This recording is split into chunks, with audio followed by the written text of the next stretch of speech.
to begin with, we want to open up OES login, and 5 and 3 is your username, your password is your initials followed by your lunch code.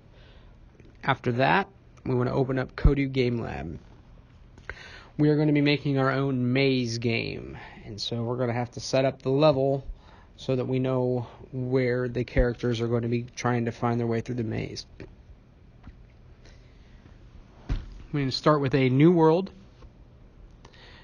and once the world has opened up, we want to make sure with the hand tool we have a view that we're looking straight down on the land.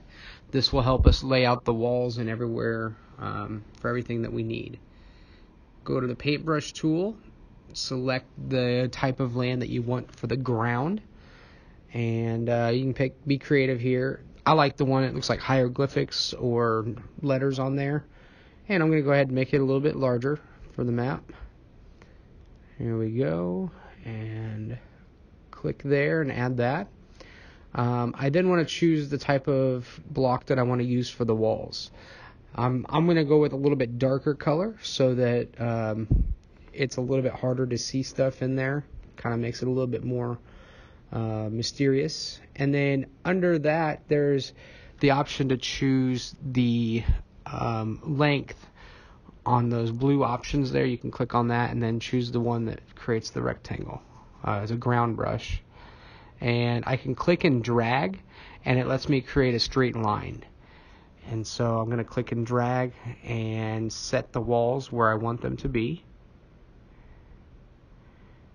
And you can be pretty exact on this and get nice straight lines. I'm going to go fairly quickly here, and so it may not all be precise, but I'm going to have a couple different openings to get into the maze. Start making some more walls for walkways and pathways. One thing you come across a lot in mazes are dead ends, and so when you turn a corner you get stuck in a dead end, and so you want to be a little creative on that aspect and make it so it's not just a quick maze to walk through and easily get through.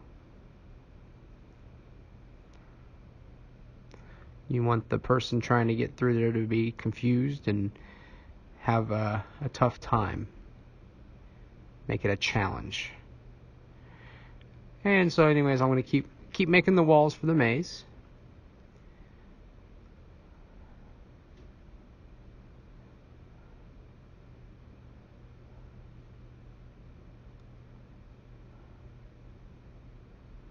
Sometimes it's nice to pull up Google and look at some different mazes out there, and you can try to recreate some of the more interesting ones or designs. I've seen people for their land made the layout of like Mickey Mouse or something like that, and made it look like a certain shape. I think someone made one that looked like a skull one time.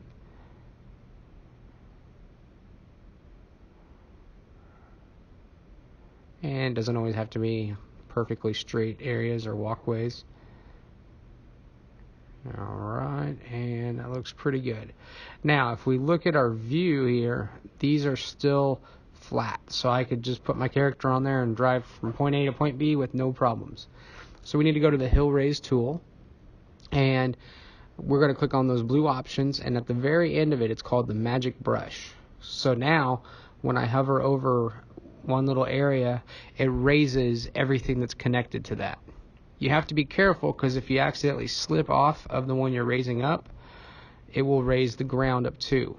So I've done that twice. So I'm going to go to that and right click to lower the ground. But I want to lift my walls up. I'm going to rotate so I can get a good view here. Go back in there and I like to just click and release to make sure I accidentally don't raise up the ground as well. And just quickly raise those walls up, creating our maze. And so now I'm going to add my character in. I'm going to go ahead and do Kodu, and I'll give him some quick programming. Just when I use the arrow keys, I'm going to move, and after I select move, you can actually choose quickly. And this is a way to just get them moving a little bit faster right off the bat. And my one problem is if I turn, I can see inside the maze. So if I go back in the programming and go to line 2, I can actually go straight to do and then view and change it to first person. So now I'm looking through the eyes of Kodu. And this is what makes it a very interesting maze game, because now it's pretty challenging. His controls are a little bit rough right now, so he's bouncing around everywhere and he's going flying past the opening. I think I probably need to make him a little bit smaller also so that he can fit through the doorways better. Put him on a strict diet. And if you notice, there was a lot of like flashing stuff going. We'll talk about that here in a second. But I'm going to change his size, make him a little smaller. I'm going to right click and go into settings. And right now what I'm looking for is shield effects. And what that's going to do is turn off his effects when he bumps into a wall. Shield effects I think is about halfway down. There it is. Turn that off. So now when I bump into a wall, it won't flash up at me with all the little stars and things. So now he's moving along. He fits through a doorway better. His controls are still a little off, but we can fix that later on. But now he fits through the door a lot easier. Can make that turn. Yeah, that looks pretty good. And you can get creative with your walls. They don't all have to be the same color. You can do all kinds of changes. It's your maze to make. Now we need to start thinking about stuff that we can put in the maze to make it more challenging. So I'm going to go into bots and I'm going to add an octopus. So I've got that guy. I'm going to go to change his size a little bit, make him smaller. And then I want to program him. And I'm not going to put anything under win. I just want him to always move. So I just do move and wander. And then I want to try something and see if on a timer every 4 seconds, if we can get him to shoot a blip. We'll see if it works. It may need some more programming. And I'm going to copy him and I'm going to paste him all around the maze. So there's a lot of these little guys that are just going to be wandering around shooting. Now you can set them up to shoot when they see Kodu or a certain character. You can set them up that they shoot only when they bump into somebody. You can get pretty creative on the settings for each of the characters. But I'm just going to add these guys in just so they're randomly wandering around. And I'll test it now and see what we got.